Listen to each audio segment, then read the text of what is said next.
Subscribe now and press the bell icon. Never miss an update. नमस्कार साथियों, स्वागत करता हूं सबका इस YouTube चैनल पर जिसका नाम है स्टडी विद पीएन लोधा। मित्रों, रीट शिक्षक भर्ती 2020 हेतु हिंदी शिक्षण विधियों का टेस्ट नंबर 25 लेकर आया हूं। मित्रों, आज का टेस्ट विशिष्ट है। जो आपके रीट में क्वेश्चन पूछे जाते हैं, फैक्ट प्रश्न ज़्यादा पूछे जाते हैं टीचिंग मेथड के, प्लस कुछ प्रश्न अप्लाइड भी होते हैं। तो मैंने दोनों का मिश्रण इस टेस्ट में किया है और यहाँ पर ये जो 15 क्वेश्चन है साथियों, इसमें आप अगर 10 सही कर देते हो तो मतलब आपकी तैयारी बहुत ही अच्छी चल रही है। बहुत ही शानदार क्वेश्चन देखने को मिलेंगे और हर जगह हर बार पैसे देकर भी इन चीज़ों को आप नहीं पा सकते हो जो आप निःशुल्क यहाँ पर पा रहे हो। सुबह 7:30 बजे मैंने साइकोलॉजी का एक वीडियो भी अपलोड किया है साथियों, जिसमें इतने इंपॉर्टेंट फैक्ट डाले हैं। आपने देख रखे तो आपको पता होगा कि कितने इंपॉर्टेंट फैक्ट मैंने डाले हैं। नहीं देखा वीडियो तो जरूर जाकर देखिएगा एक बार, क्योंकि डायरेक्टली उसमें से क्वेश्चन आने की मैंने आपसे बोला था कि उसमें से डायरेक्टली प्रश्न आ सकता है। तो चलिए वीडियो को शुरू करते हैं साथियों। आपका प्रथम प्रश्न आता है, 3H का विचार सबसे पहले किसने दिया? John Dewey, pestology, B.S. Bloom और महात्मा गांधी। तो मित्रों, रीड की दृष्टि से अति महत्वपूर्ण क्वेश्चन है। 3H का विचार सबसे पहले देने वाले थे पेस्टोलॉजी। कौन थे साथियों? पेस्टोलॉजी के द्वारा 3H का सबसे पहले विचार दिया गया था। नेक्स्ट प्रश्न नंबर 2 देखेंगे। आपका सेकंड प्रश्न है, भाषा मतलब लैंग्वेज नियमों की जानकारी से ही निकलती है, विद्यालय में ही सीखी जाती है, एक नियमबद्ध व्यवस्था है और सदैव व्याकरण के नियमों का अनुगमन करती है। तो साथियों देखिए, दूसरा जो ऑप्शन है वो तो बिल्कुल गलत है कि विद्यालय में ही थोड़ी सीखते हैं भाषा। जो विद्यालय नहीं जाता है क्या उसको बोलना नहीं आता है क्या? वो लैंग्वेज कोई सी भी लैंग्वेज नहीं बोलता है, इसलिए ये तो गलत हो गया। और सदैव व्याकरण के नियमों का अनुगमन नहीं करती है साथियों, सिर्फ ये एक नियमबद्ध व्यवस्था है। आपका तीसरा विकल्प सही रहेगा प्रश्न संख्या 2 में। ये अप्लाइड क्वेश्चन टाइप था। नेक्स्ट प्रश्न नंबर 3 देखेंगे। तीसरा प्रश्न है इंपॉर्टेंट क्वेश्चन रीट के लेवल के अनुसार, शिक्षण प्रक्रिया का आखिरी चरण क्या है? लास्ट चरण, नियोजन, मूल्यांकन, गृह कार्य और इनमें से कोई नहीं। तो साथियों राइट आंसर देना है शिक्षण प्रक्रिया का आखिरी चरण। मित्रों, शिक्षण प्रक्रिया का आखिरी चरण है मूल्यांकन करना। अब आप कहोगे कि मूल्यांकन के बाद में तो गृह कार्य दिया जाता है, लेकिन याद रखना है गृह कार्य आखिरी चरण नहीं होता है। मूल्यांकन आखिरी चरण होता है किसका? शिक्षण प्रक्रिया का। टीचिंग प्रोसेस का लास्ट जो चरण है वो मूल्यांकन ही रहेगा। ये क्वेश्चन भी विशिष्ट है साथियों, याद रखना है आपको, नोटबुक में आपको इसको नोट कर लेना है। नेक्स्ट प्रश्न संख्या 4 देखेंगे। भाषा का आरंभ किससे होता है? शब्द से, अर्थ से, ध्वनि से और स्वरूप से। तो भाषा का आरंभ मतलब एक जो शिशु है वो किससे आरंभ करता है अपनी भाषा को? तो साथियों वो अपनी भाषा को ध्वनि से आरंभ करता है। किससे आरंभ करता है? ध्वनि से। कि ऐसा तो है नहीं कि जन्म लेते ही वो बोलने लग गए, शब्द बोलने लग गया, या फिर जन्म लेते ही आपको बात आपने जो उससे कहा कि बेटा बेटा तो वो कहेगा हाँ पापा पापा, ऐसा तो करेगा नहीं वो। तो साथियों सब जो भाषा का आरंभ है वो ध्वनि से ही होता है। तीसरा विकल्प आपका सही रहेगा प्रश्न संख्या 4 में। नेक्स्ट प्रश्न संख्या 5 देखेंगे। 5वां प्रश्न है, कविता शिक्षण का प्रमुख अंग है? भाव बोध, शब्दार्थ पठन, सरलार्थ बोध और पठन बोध। तो साथियों कविता शिक्षण मतलब यह पद्य शिक्षण के अंतर्गत आता है, और जो पद्य शिक्षण का प्रमुख अंग है वो है साथियों भाव बोध। जबकि गद्य शिक्षण का क्या है प्रमुख अंग? शब्दार्थ पठन, पढ़कर समझना। तो साथियों आपका यहाँ पर प्रथम विकल्प सही रहेगा प्रश्न संख्या 5 में। कविता शिक्षण का प्रमुख अंग है भाव बोध। ये भी क्लियर होगा साथियों सभी के। अगला प्रश्न देखेंगे, प्रश्न नंबर 6। आपका छठा प्रश्न है इंपॉर्टेंट क्वेश्चन। ऐसे क्वेश्चन जब आ जाते हैं तो दिमाग घूम जाएगा रीट के एग्जाम में। प्राथमिक स्तर पर कविता के किस तत्व की अनुभूति छात्रों को करानी चाहिए? भाव तत्व की, कला तत्व की, सौंदर्यानुभूति की और उपरोक्त सभी। तो प्राथमिक स्तर की पूछे यहाँ पर, कक्षा 1 से लेकर 5 तक। तो मित्रों इसका राइट आंसर है कक्षा 1 से लेकर के 5 तक जो छात्र होते हैं उनको सिर्फ भाव तत्व की ही अनुभूति करनी चाहिए, क्योंकि छोटे बच्चे रहेंगे 5वीं तक भी तो भाव तत्व तो वो समझ सकते हैं, लेकिन कला तत्व जो है ये यूपीएस स्तर के जो छात्र हैं, भाव तत्व के साथ साथ कला तत्व की अनुभूति यूपीएस स्तर पर होनी चाहिए और सौंदर्य अनुभूति उच्च स्तर पर होती है। तो साथियों यहाँ पर आपका चौथा विकल्प सही नहीं है, उपरोक्त सभी सौंदर्य अनुभूति भी सही नहीं है, कला तत्व भी सही नहीं है, ओनली कौन सा विकल्प सही है? प्रथम विकल्प भाव तत्व। क्लियर है साथियों ये भी सभी के? अगला प्रश्न नंबर 7 देखेंगे, आपके 7वां क्वेश्चन है सतत एवं व्यापक मूल्यांकन का अर्थ है। क्या अर्थ है ये बताना है आपको। सभी विषयों का मूल्यांकन करना, सह शैक्षिक क्षेत्र का मूल्यांकन करना, शैक्षिक एवं सह शैक्षिक क्षेत्र का मूल्यांकन करना और इनमें से कोई नहीं। तो मित्रों सीसी का मतलब होता है कि जो शैक्षिक क्षेत्र है और जो सह शैक्षिक क्षेत्र है, मतलब जो पढ़ाई से रिलेटेड है बिल्कुल, जो जैसे कक्षा में पढ़ाना वगैरह ये, और जो सह शैक्षिक जैसे खेलकूद वगैरह है, इन सभी क्षेत्रों का मूल्यांकन ही सीसीई है साथियों।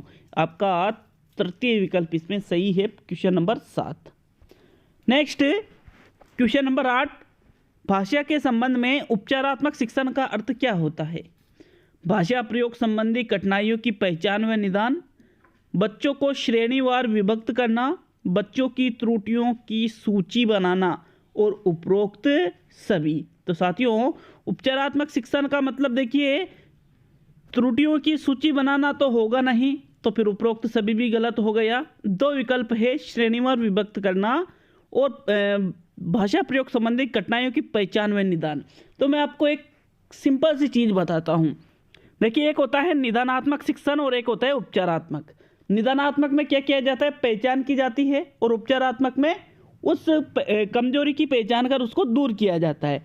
लेकिन यदि एक क्वेश्चन आए कि उपचारात्मक शिक्षण का मतलब क्या है और वहाँ से अलग नहीं दे, वहाँ से उस क्वेश्चन में एक अलग ऑप्शन न हो कि कठिनाइयों का निदान करना या समस्या को दूर करना, अगर अलग से ऑप्शन नहीं है और एक ऑप्शन है कठिनाइयों की पहचान व निदान, तो दोनों ही उपचारात्मक शिक्षण के अंतर्गत आ जाते हैं, क्योंकि पहचान निदान में करते हैं और निदान किसके पहले किया जाता है? उपचार के पहले। इसलिए साथियों यहाँ पर आपका प्रथम विकल्प सही रहेगा प्रश्न संख्या 8 में। नेक्स्ट है प्रश्न संख्या 9 देखेंगे, नाटक शिक्षण में कक्षा अभिनय प्रणाली के प्रयोग से। देखिए बच्चों को आप नाटक शिक्षण के अंतर्गत कौन सी प्रणाली का प्रयोग कर रहे हो पढ़ाने में? कक्षा अभिनय प्रणाली। तो उसके प्रयोग से पाठ्यक्रम समाप्त में समय अधिक लगता है, छात्रों पर विपरीत प्रभाव पड़ता है, पात्रानुसार अभिनय के माध्यम से सीखने का उन्हें अवसर मिलता है, और इनमें से सभी। तो साथियों राइट आंसर बताना है प्रश्न संख्या 9 में कि कक्षा अभिनय प्रणाली के प्रयोग से क्या होता है साथियों, बताइए राइट आंसर। मित्रों इसका राइट आंसर है तीसरा विकल्प, पात्र अनुसार अभिनय के माध्यम से सीखने का अवसर मिलता है। भाई विपरीत प्रभाव तो पड़ेगा नहीं, तो ये फिर उपरोक्त सभी भी गलत हो गया, और पाठ्यक्रम समय से समाप्त हो सकता है, ऐसा तो नहीं है ही नहीं कि रंगमंच पे जाके और पूरी विद्यालय का शिक्षण ही चौपट कर दिया। यहाँ कक्षा में ही अभिनय किया जाता है, इसलिए आपका तीसरा विकल्प इसका सही रहेगा प्रश्न संख्या 9 में। नेक्स्ट है प्रश्न संख्या 10, भाषा कौशलों के संबंध में कौन सा कथन असत्य है? कौन सा कथन सत्य है? सत्य कथन। तो मित्रों सत्य कथन बताना है आपको। पहला कथन है भाषा कौशलों के विकास में अभ्यास की अपेक्षा भाषिक नियमों का ज्ञान जरूरी है। दूसरा विकल्प है विद्यालय में केवल पढ़ना लिखना कौशलों पर ही बल दिया जाता है। तीसरा कथन है छात्र भाषाई कौशल क्रम में ही सीख पाते हैं और भाषाई कौशल अंतः संबंधित होते हैं। तो साथियों इसका राइट आंसर देना है कि भाषाई कौशलों के संबंध में कौन सा कथन सत्य है।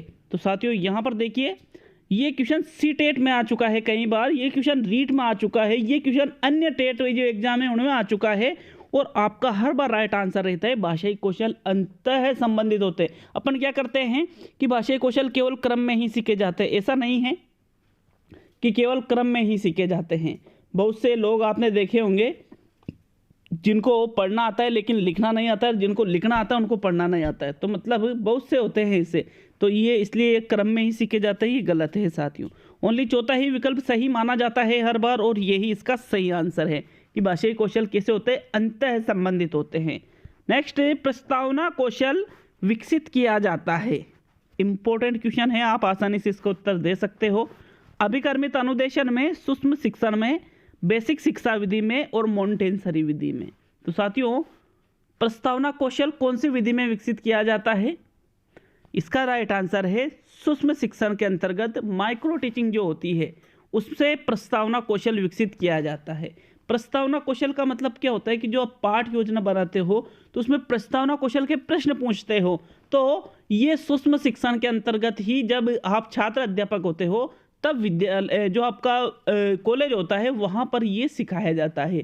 सूक्ष्म शिक्षण जो कराते हैं उसमें प्रस्तावना कौशल, प्रस्तुतिकरण कौशल, मूल्यांकन कौशल, ऐसे बहुत सारे कौशल हैं, ये सभी किसके अंतर्गत आ जाते हैं? सूक्ष्म शिक्षण के अंतर्गत। तो सेकंड विकल्प सही है साथियों यहाँ पर।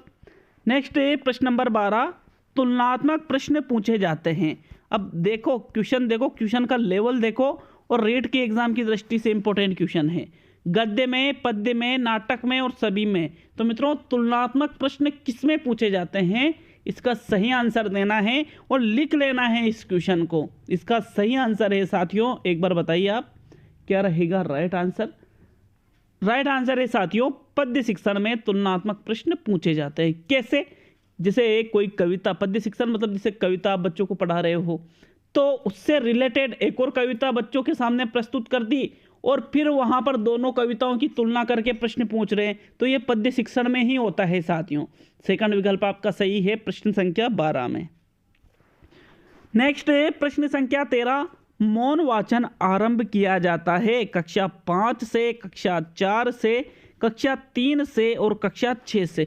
इस क्वेश्चन में इतना ज़्यादा मतभेद है, बुक वाले अलग देते हैं, बताते हैं, कोचिंग वाले अलग बताते हैं, यूट्यूब पे अलग बताते हैं, और जो आपके टीचर हैं वो अलग बताते हैं। तो साथियों, मैं बताऊं आपको इसका आंसर क्या रहेगा। कक्षा 3 से है मौन वाचन आरंभ किया जाता है, क्योंकि ये क्वेश्चन रीड भर्ती में आया हुआ है। लक्ष्य की गाइड में इस क्वेश्चन का आंसर कक्षा 5 दे रखा है, जो गलत है। बहुत सारी किताबों में इस क्वेश्चन का आंसर कक्षा 6 दे रखा है, जो भी गलत है। कक्षा 4 दे रखा है, जो भी गलत है, क्योंकि माध्यमिक शिक्षा बोर्ड ने इस क्वेश्चन का आंसर कक्षा 3 से माना है, तो वही आपको याद रखना है। हाँ, अगर क्वेश्चन आता है गहन अध्ययननिष्ठ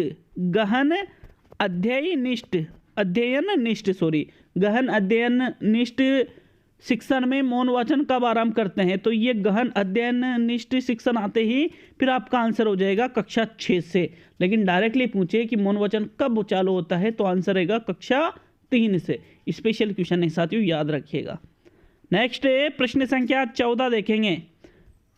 भाषा प्रयोगशाला का उपयोग किया जाता है लेखन सिखाने हेतु, पठन सिखाने हेतु, उच्चारण सुधार हेतु और इनमें से कोई नहीं। तो भाषा प्रयोगशाला का उपयोग किस लिए किया जाता है? साथियों, भाषा प्रयोगशाला का जो उपयोग है वो उच्चारण सुधार हेतु किया जाता है, क्योंकि इसमें यंत्र होते हैं, ध्वनि यंत्र, जिससे आसानी से जो एक शुद्ध उच्चारण है वो छात्र सीख जाते हैं भाषा प्रयोगशाला के माध्यम से। इसलिए तीसरा विकल्प सही है। देखिए, लेखन पठन तो अध्यापक सिखाता है, भाषा प्रयोगशाला में क्या करेंगे लेखन पठन? क्या भाषा प्रयोगशाला में लेखन पठन जैसे कक्षा 1, 2, 3 में बालक जाता है, क्या उसको डायरेक्ट आप भाषा प्रयोगशाला में ले जाओगे? नहीं ले जाओगे। इसलिए तीसरा विकल्प सही है। और मित्रों, आज का अंतिम क्वेश्चन देखेंगे। प्रश्न संख्या 15 है आपके, कक्षा अध्यापक के शिक्षण सूत्रों का सर्वप्रथम संग्रह किसने किया था? जेप हर्बर्ट ने, हर्बर्ट स्पेंसर ने, जॉन डीवी ने और पेस्टोलॉजी ने। तो साथियों, ये 15वां क्वेश्चन है, ये भी बहुत इंपॉर्टेंट है। ऐसे क्वेश्चन हर जगह आपको देखने को नहीं मिलेंगे, मैं गारंटी देता हूँ इन चीज़ों की। और साथियों, आपको अगर वीडियो अच्छा लगता है तो थोड़ा मोटिवेट मुझे करने के लिए आप वीडियो को लाइक शेयर कर दिया करो मित्रों। नेक्स्ट, इसमें जो आंसर है मित्रों वो रहेगा हर्बर्ट स्पेंसर के द्वारा कक्षा अध्यापक के शिक्षण सूत्रों का संग्रह सबसे पहले किया गया था। तो सेकंड विकल्प आपका इसमें सही है क्वेश्चन संख्या 15 में। मिलते हैं साथियों बहुत ही जल्द अगली क्लास में। बहुत बहुत धन्यवाद। तैयारी को आप जारी रखिए। मैं पूरी तरह से मैं कोशिश करूँगा कि भाई जो मेरे पास मैटर है वो आपको उपलब्ध करा दूँ, बाकी मेहनत आपको